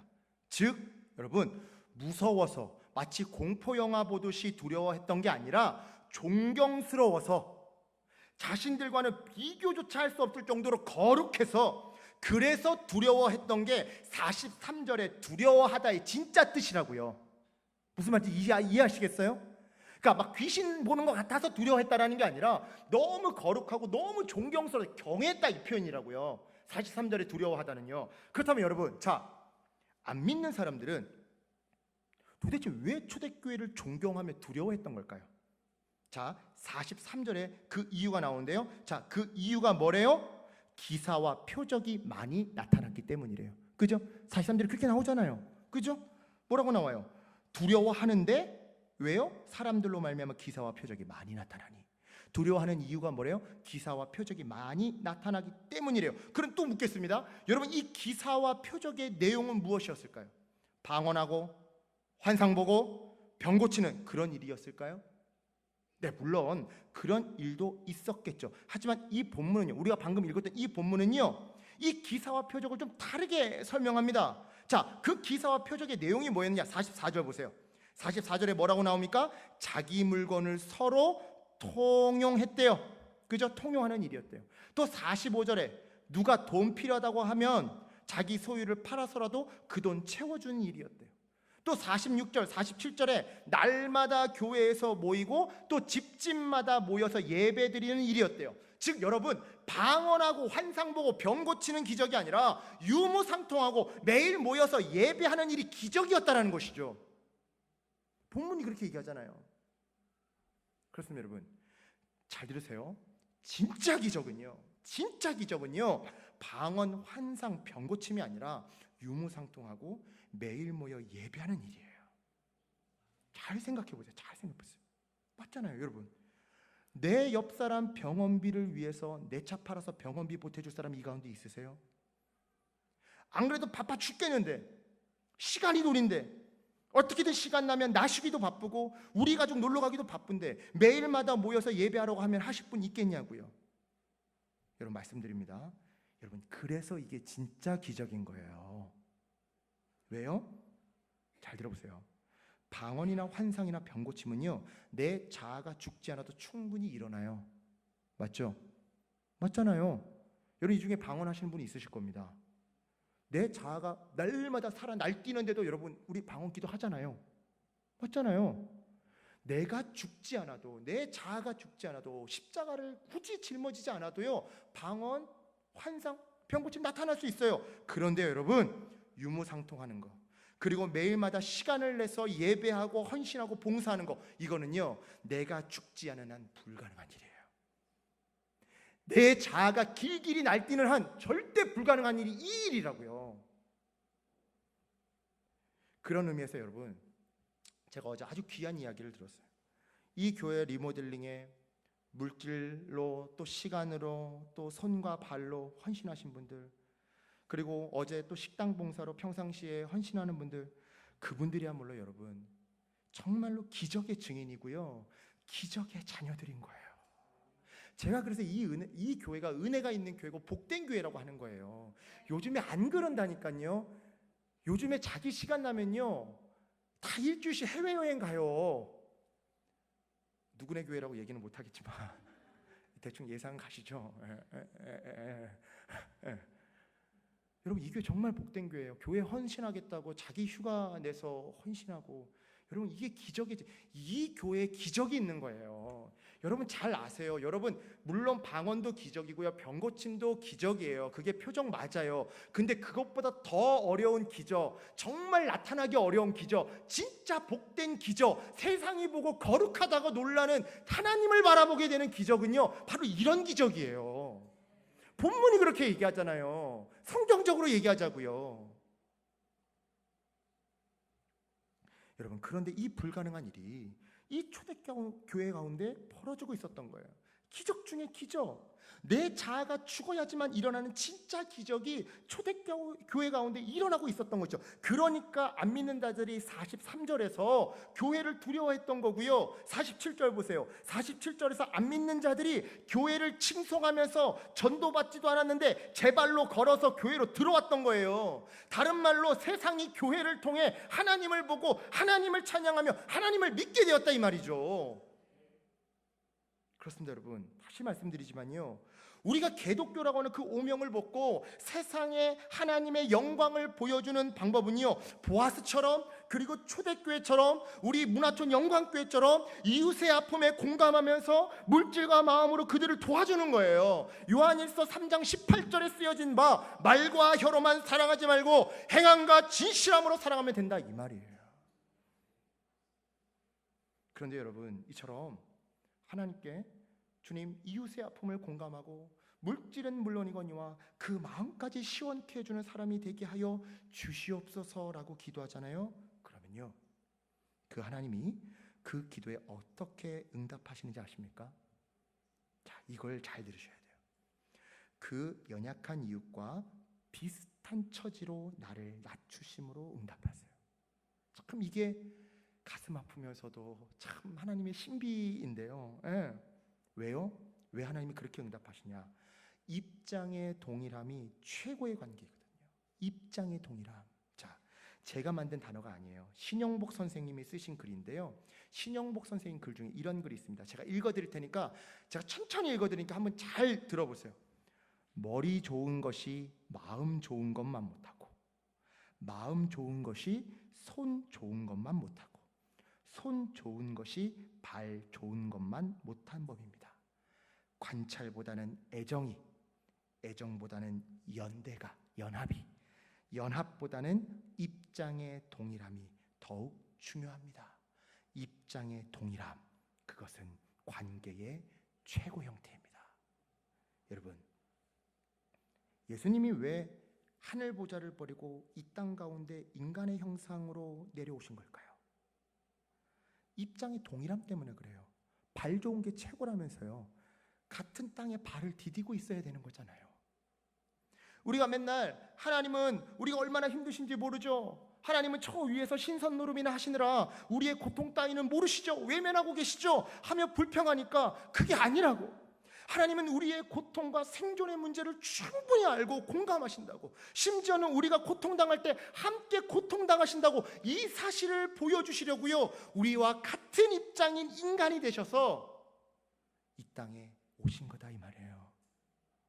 이런 맥락에서 여러분, 보아스가 그의 밭에서 일하는 품꾼들과 나아가서는 비참한 과부 룻을 이해하고 그들의 가난한 형편뿐만 아니라 그들의 가난한 그 심령까지 채워줄 수 있었던 이유도요, 바로 이 입장의 동일함에 있었어요. 자, 여러분 묻겠습니다. 보아스의 어머니가 누구일까요? 보아스의 어머니가 누구일까요? 맞아요, 라합이에요. 그 라합이 누굽니까? 기생라합. 엄마가 기생이에요. 엄마가 기생. 마태복음 1장 5절 보면 나와요. 네. 보아스의 엄마가 기생이에요. 자, 생각해 봅시다. 자기 아버지에게 시집 오기 전에 기생이었다는 이유로 자기 어머니 라합은 평생 얼마나 사람들의 손가락질과 무시를 당했을까요? 또한 보아스 역시 전직 기생의 아들이라는 이유로 얼마나 손가락질 당하고 외면당했을까요? 야, 너 네 아빠 아들 맞아? 네 아빠 누구야? 얼마나 놀림당하고 무시당했을까요? 자기의 어머니를 비난하는 소리를 들으면서, 또한 자신의 핏줄조차 의심하는 수근거림을 들으면서 보아스 그는요, 얼마나 많은 아픔과 눈물을 삼키며 살아야 했을까요? 여러분, 보아스는요 고난을 알았어요. 약자의 서름을 알았고요, 약자의 고생을 알았다고요. 습기가 있었어요. 습기. 여러분, 바위 사이에 습기가 없으면 풀이 나지 않아요.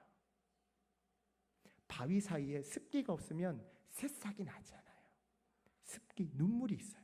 눈물이 있어야 돼요. 보아스는 눈물을 알았어요. 눈물을. 그래서 그는요, 연약한 자의 형편과 마음을 채워주는 그런 사람이 될 수 있었던 것이죠. 개인적으로 저는요, 가난한 청년들, 그리고 힘든 알바를 몇 개씩 해야만 학교를 다닐 수 있는 청년들, 사이가 안 좋은 부모님 밑에서 자란 청년들, 그리고 노년인데도 불구하고 삶의 안정이 안 돼 있어서 끊임없이 육체 노동을 해야 하는 어르신들, 이런 분들을 보면요 가슴이 아프고 눈물이 나요. 그리고 뭐라도 도와드리고 싶고 뭐라도 사드리고 싶고 위로해드리고 싶어요. 왜요? 제가 그렇게 자라왔거든요. 그리고 저희 어머니가 지금도 그렇게 살고 있거든요. 저희 어머니의 뒷이야기를 좀 해드릴게요. 26살 이후에, 그죠? 어제 이제 26살까지 이야기 들으셨죠? 네. 이제 재혼 실패 이후에 가까스로 이제 정신을 차린 저희 어머니가요, 혼자가 되시니까 이제 미래에 대해 걱정이 많으셨어요. 그래서 무리하게 이제 소상공회랑 여기저기 빚을 끌어다가 체인 세탁소를 오픈하셨었죠.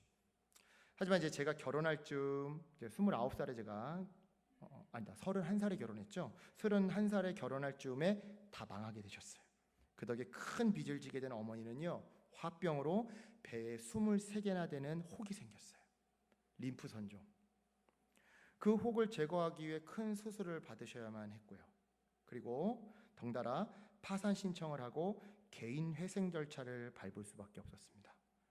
그 덕분에 금융거래를 하실 수 없게 된 어머니는요, 결국 요양보호사 일을 시작하셨어요. 그런데 도중에 그만 허리 디스크가 터진 거예요. 그래서 이제 시술을 받았는데 그 후에도 일을 안 할 수가 없잖아요. 빚을 갚아야 되니까.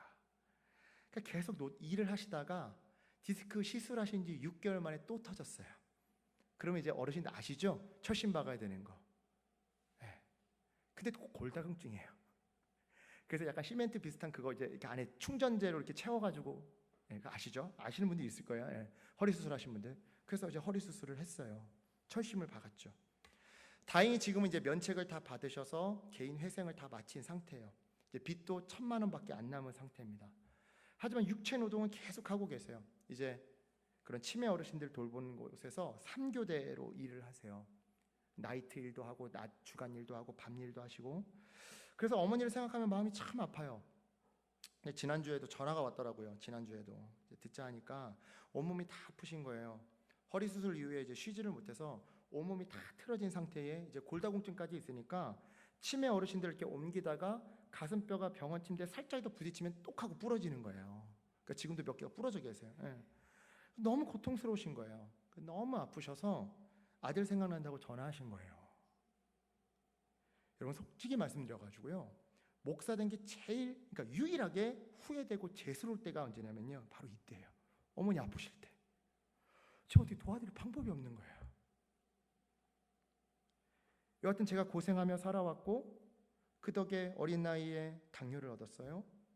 저희 어머니 또한 고생하며 살아왔고요, 현재도 고생하며 살고 계세요.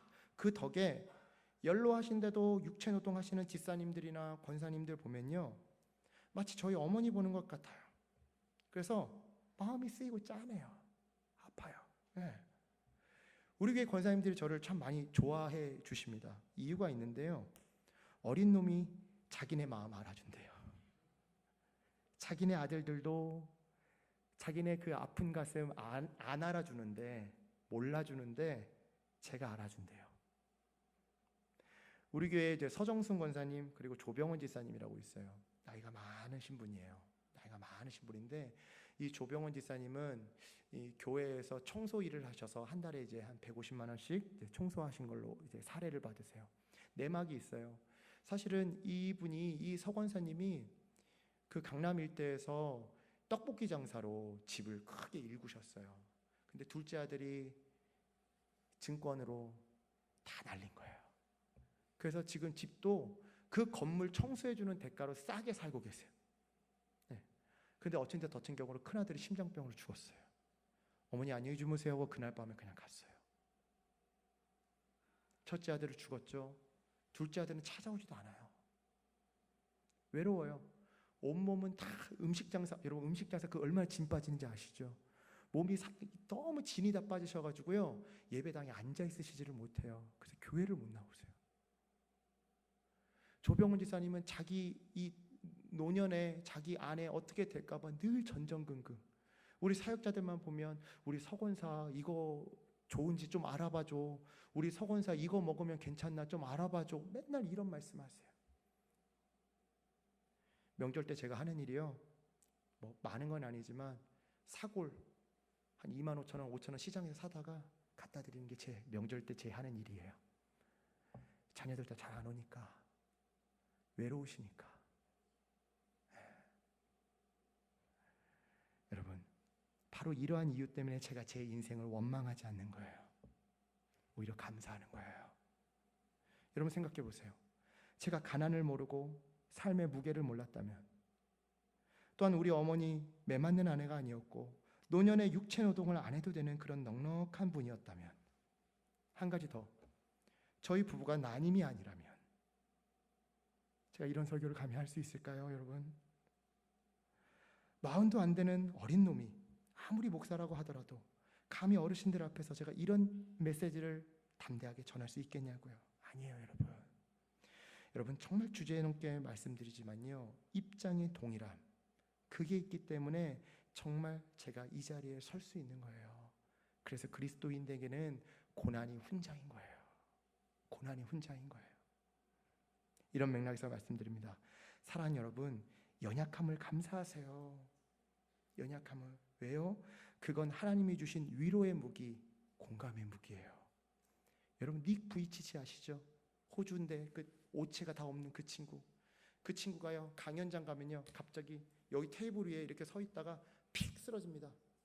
그리고 자기 혼자 부축 없이 막 일어나요. 한 10분에서 15분이 걸려요. 그러면 그거 보는 사람들이 다 울어요. 딱 15분 만에 겨우겨우 일어나고서 니 부이치씨가 웃으면서 뭐라고 얘기하는지 아세요? 사람들 울리기 참 쉬워요라고 해요. 여러분, 그게 무슨 말일까요? 자기에게 연약함인데 그게 사람들을 위로하는 무기인 거예요. 두 번째로 여러분, 따뜻한 사람이 되세요. 여러분, 사람은요, 난로 옆으로 모이는 법이에요. 난로 옆으로 따뜻한 사람이 되세요. 형편을 채워주고 마음을 위로해주는 그런 사람이 되세요. 그리고 이 사명을 위해 때때로 하나님이 나에게 고난을 허락하시거들랑 감사하세요. 하나님이 입장의 동일함을 가르쳐 주시사 나로 하여금 난로 같은 사람을 만드시는 과정인 거예요. 자, 각설하고 우리 다시 빨리 이제 본문으로 다시 가서 빨리 이제 마칠게요. 자, 룻이 저녁까지 곡식을 줍고 이제 집으로 돌아오자 나오미는요 깜짝 놀랐습니다. 왜요? 룻이 한 에바만큼의 곡식을 가지고 왔는데 이 에바는요 22리터거든요. 즉 룻이 하루 만에 이 이삭을 22리터나 주워 가지고 온 거예요. 그래 당연히 놀라지, 안 놀라겠습니까? 그래 나오미는요 룻에게 물어봤던 거예요. 그래서 나오미는요 이 빈손으로 나간 룻의 손을 가득 채운 이 은혜가 도대체 누구에게서 나온 은혜인지 이제 물어봤던 것이죠. 그리고는 이 은혜가 보아스에게 나온 은혜임을 알게 되었던 겁니다. 그런데요 나오미는요 보아스라는 이름을 듣자마자 20절에서 뭐라고 해요? 그가 기업 물을 자다. 기업 물을 자다. 자, 여러분, 우리 룻기 2장 20절에 쓰인 우리말 기업 물을 자는요 히브리어로 고엘입니다.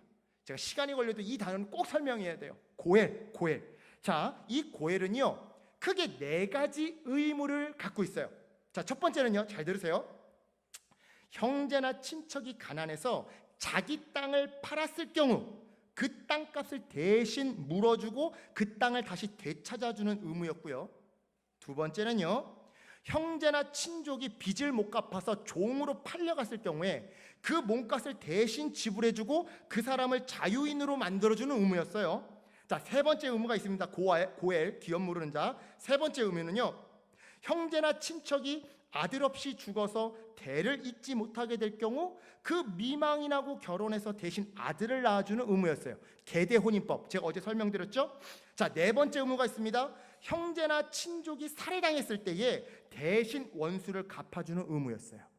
그래서 이 고엘이라고 불리는 기업 물으는 자는요 다른 말로 구속자 또는 구원자라고 불리는 거예요. 자, 여러분, 예수님을 생각해 보세요. 구원자, 구속자, 예수님.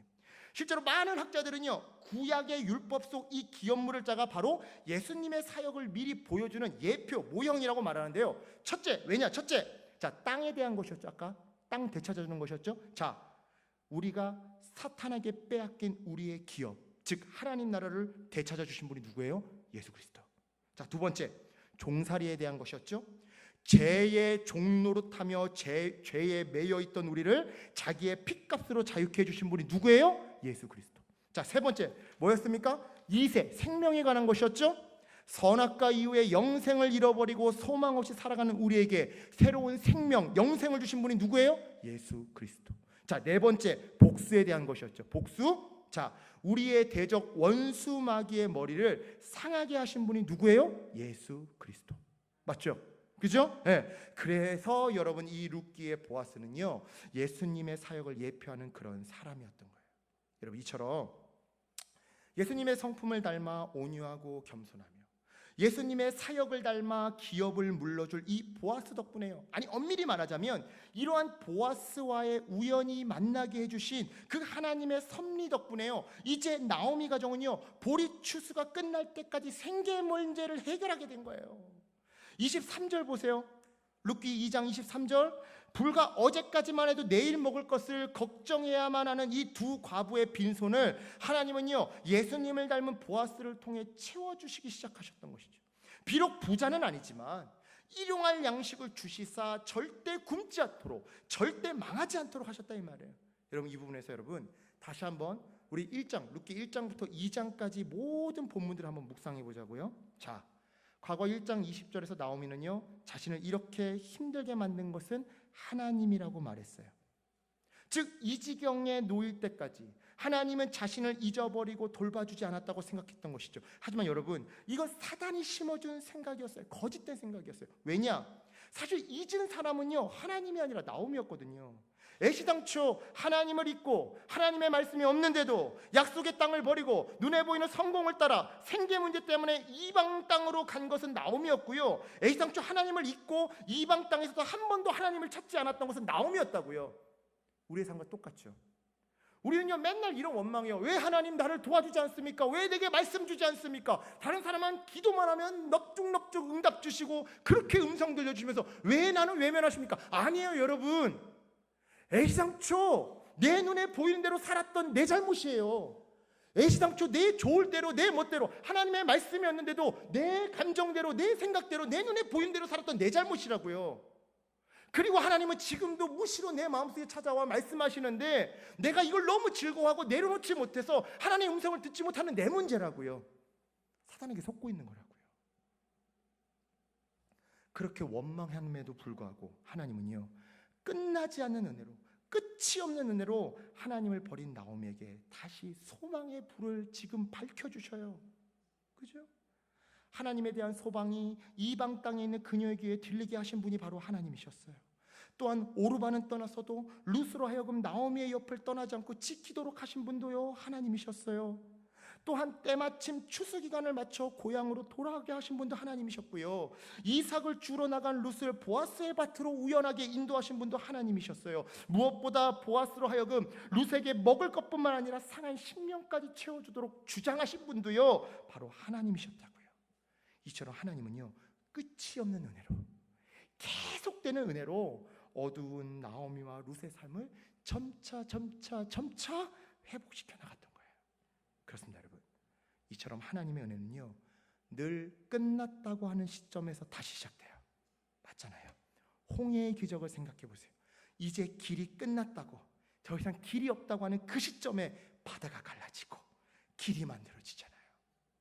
그런데요, 여기서 재밌는 거, 홍해도 모세를 통해 열렸듯이 하나님의 은혜는 오늘 본문 속 보아스를 통해 임하더라는 거예요. 즉 하나님은 예수님을 닮아가고자 몸부림치는 그런 사람들을 통해 당신의 그 끝이 없는 은혜를 우리에게 부어주시다라는 것이죠. 여담이지만 여러분, 돈이 필요한 사람한테 하나님이 돈벼락을 주시면 어떻게 될까요? 그 사람 목 부러져 죽어요. 그거 받다가. 맞잖아요, 여러분. 위에서 던지는 공 받아보세요. 얼마나 아픈데. 돈벼락 사과박스 한 박스 목뼈 부러져요. 그거 받다가 팔 부러지든지. 여러분, 하나님은요, 돈 필요한 사람한테 사람을 통해 돈을 보내주시지 돈벼락 주시는 분이 아닙니다. 마찬가지로 외로운 사람한테 하나님은요, 하나님이 직접 다가오시는 게 아니라 사람을 보내셔서 그 외로움을 해결해 주시고요. 또한 도움의 손길이 필요한 사람한테 하나님은요, 하나님이 직접 그 손을 잡아주시는 게 아니라 사람을 보내셔서 그 손을 잡아 건네주신다고요. 아까 말씀드렸죠. 응답은 교회에서, 성취는 세상에서 발전시켜서 응답은 말씀을 통해, 성취는 사람을 통해. 하나님은요, 사람을 통해서 역사하시지 하나님이 직접 오셔서 도와주시는 게 아니더라 이 말이에요. 그래서 여러분, 만남이 중요한 거고요. 우리가 구해야 할 축복 중에 하나가 바로 만남의 축복인 거예요. 여러분, 자녀들을 위해 기도할 때 좋은 대학교 가게 하여 주시옵소서, 좋은 회사 취업되게 하여 주시옵소서, 그것보다 먼저 하나님 만나게 해 주시옵소서, 하나님을 만난 사람들을 만나게 해 주시옵소서. 만남의 축복, 이거 구해야 되는 거예요. 좋은 선생님 만나게 해 주시옵소서, 좋은 친구들 만나게 해 주시옵소서, 좋은 멘토 만나게 해 주시옵소서. 예수님을 닮은 사람, 예수님을 닮아가고자 몸부림치는 사람, 바로 이런 사람을 가정, 직장, 교회에서 만나게 해달라고 간구해야 한다 이 말이에요. 그렇습니다, 여러분. 나는 예수님을 종종 잊고 살아도요, 예수님은 늘 나를 생각하며 늘 나를 바라보고 계셔요. 따라서 인생을 살아가면서 만나는 힘들고 답답한 일들 앞에 여러분, 절대 절망하지 마시고요, 절대 원망하지 마세요. 원망하지 마세요. 왜요? 그분이, 하나님이 나를 잊지 않고 계신다니까요. 그래서 그분이요, 보아스와 같은 사람을 보내주시사 벼랑 끝에서 새로운 은혜가 시작된다니까요. 사랑하는 여러분, 예수님과 함께라면, 그리고 그 예수님이 보내주신 사람과 함께라면 인생의 벼랑은요 더 이상 벼랑이 아니에요. 도약의 발판이에요. 도약의 발판. 따라서 여러분, 우리가 고난 속에서 정말 해야 할 일은요 절망도 아니고 원망도 아닙니다. 고난 속에서 우리가 해야 할 일은요 만남의 축복을 간구하면서 예수님을 닮은 사람들을 가까이에 두는 일인 거예요. 보아스처럼 입장의 동일함을 가지고 내 옆 사람의 구원을 위해 살아가는 그런 사람들 곁에 붙어 있으라고요. 여러분, 붙어 있으세요. 붙어 있으세요. 지금 내가 뭔가 할 만한 힘이 너무나도 없고 내 마음이 너무 무너져 있으면요 일단 그냥 붙어만이라도 있어요. 진짜요. 이게 비법이에요. 일단 예수께 붙어 있어요. 내 마음에 새로운 소망이 일어날 때까지 지금 내가 너무나도 막 무너져 있어서 뭔 의욕도 생기지 않고 너무 우울하고 그럴 때는요 그냥 말씀에 붙어 있고요 예수님께 붙어 있고 교회에 일단 붙어 있어요. 그런 사람들 옆에 일단 붙어 있어요. 그리고 동시에 나중에 나 역시 그런 사람이 되어가는 거예요. 말씀 마칩니다. 여러분, 이처럼 우연을 가장한 만남의 축복을 간구하면서 하루하루 성실하게 살아갈 때 예수님은요 잃어버린 하나님 나라, 바로 그 의와 평강과 희락을 우리에게 다시금 되찾아 주셔요. 여러분, 이 믿음으로 어떠한 아픔과 눈물 속에서도 주님을 생각하며 주님이 주시는 그 우연한 만남의 축복을 사모하시길 축원합니다. 여러분, 하나님은요 우연히 만난 그 사람을 통해 끝이 없이 은혜를 부어주셔요. 이건 제가 간증해요. 끝으로 제 이야기 하고 마칠게요. 여러분, 제가 제 이야기 많이 말씀드렸죠. 저는 아버지 정을 별로 못 느끼고 살았어요. 아버지 정을 별로 못 느끼고 살았어요. 그래서 하나님은요 저에게 아버지의 빈자리를 대신할 그 우연한 만남의 축복을 때를 따라 주셨어요. 먼저 중3 때 학원 선생님. 그때 당시 저희 학원 수강비가 25만 원이었어요, 한 달. 근데 제가 어제 간증했었죠. 저는 학원은 다니고 싶은데 돈은 없으니까 방학 때 막 건설 현장, IMF 때 건설 현장 가서 일했다고요. 그 선생님이 저의 형편을 알아주시고요, 제 학원 한 달 학원비를 5만 원으로 깎아주셨어요. 5만. 남들 25만 원 할 때 저만 5만 원 내도 되도록 힘써 주신 거예요. 또 중고등학교 때 만났던 한민희 목사님이라고 제 중고등부 때 목사님이 계세요. 그 목사님이 기타 가르쳐 주셨고 찬양 음악 가르쳐 주셨어요. 저 지금 찬양, 저희 교회에서 찬양이도 제가 하거든요. 한민희 목사님이 가르쳐 주신 거예요. 학교 갔다 오면 어디 비빌 데가 없잖아요. 그러면 교회 교육관 가요. 그럼 한민희 목사님 항상 앉아 계셔서 일하세요. 그럼 그 옆에서 저도 성경 보고 질문하고, 그 옆에서 찬양 배우고, 찬미에서 200 한 권 다 뛸 때까지. 또 한 분이 있어요. 윤경 목사님, 제 은사 목사님. 청년 때 제 아버지 역할 해주신 분. 결혼 주례도 해주셨고. 저 사실 장로교 출신입니다, 여러분. 네. 근데 제가 침례교로 왜 옮겨갔냐? 이 목사님 만나가지고, 이 윤경 목사님 만나서. 우연한 만남들이었어요. 다 우연한 만남들인데, 이 만남을 통해서 학원 선생님, 한민희 목사님, 윤경 목사님, 이 목사님들을 통해서 제 아버지의 빈자리를 하나님이 채워주셨어요. 끝이 없이 때를 따라. 또 우리 여기 계신 담임 목사님 또 어떤데요? 제가 괜히 드리는 게 아니라 참 감사해요. 정말 어린 저를 뭐 볼 게 있다고, 그죠? 제가 이거 거짓말이 아니라요, 제가 사실 너무 부담이 되는 거예요, 이 자리가. 왜냐하면 저는 사실 청년 사역을 오래 했기 때문에 청년 집회는 겁이 없어요. 청년 집회는 진짜 여기서 춤추고 별거 다 합니다. 그냥 진짜 놀다 가요, 진짜. 이건 내 무대다. 그런데 어른 부흥회를 나보고 심장이 떨리는 거예요. 마음이 떨리는 거예요. 그래서 진짜 2주 동안 말씀에 진짜 몰입해서 준비했어요. 학교 공부고 뭐고 뭐 준비했어요. 근데도 진장이 안 되는 거예요. 그래서 토요일 날 제가 페이스북에다가 뭐라고 썼냐면, 주님, 보잘것도 없는 어린 목사를 이 단 위에 세워주신 담임 목사님의 그 인품을 봐서라도 은혜를 주세요 라고 했어요. 여러분, 제가 간증해요. 하나님은요 우연한 만남을 통해서 끝이 없이 은혜를 부어주셔요. 여러분, 이 믿음으로 벼랑 끝에서 다시 일어서시는 저와 여러분 되시길 주님의 이름으로 간절히 축원합니다. 아멘. 우리 찬양할게요.